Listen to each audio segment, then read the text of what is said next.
When you are talking about prostitution, you are talking about a system of brutal exploitation.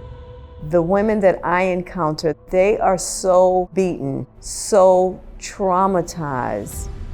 The vast majority have been abused, manipulated, forced into it, or they're trapped by circumstance. And those who are being bought are women and girls of color who are mostly poor. That I was turned out when I was 14 years old. Every time I tried to run away, there was no resources for me. Not a day that I've ever spent in a life of prostitution was okay for me. And then 99% of the buyers are men. You can't fully achieve equality between men and women while there is this gender-based form of exploitation. The problem originates with men. So unless we tackle the issue of demand, there's going to be generation after generation of vulnerable populations who are hurt in precisely this way. Every single policymaker needs to go to a hobby board where these buyers congregate and read what they have to say. Time and again, they are demonstrating that what they feel they are buying is a commodity, not a human being.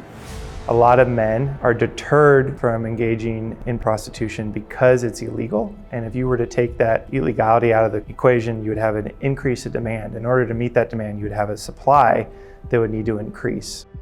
A study from the London School of Economics analyzed 150 countries. Wherever prostitution was legal, demand for it skyrocketed and sex trafficking increased. I was actually trafficked through the legal system of prostitution in Nevada in the brothels. And because of that legal market, the sex trade in Nevada is 63% higher than the next highest state.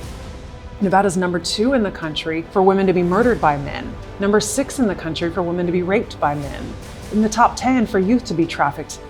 Rhode Island decriminalized prostitution in 1980 and then ended it in 2009. It was becoming a sex tourist destination. It started attracting organized crime, and because the local law enforcement simply couldn't investigate prostitution, the state could not participate in federal investigations of sex trafficking of minors.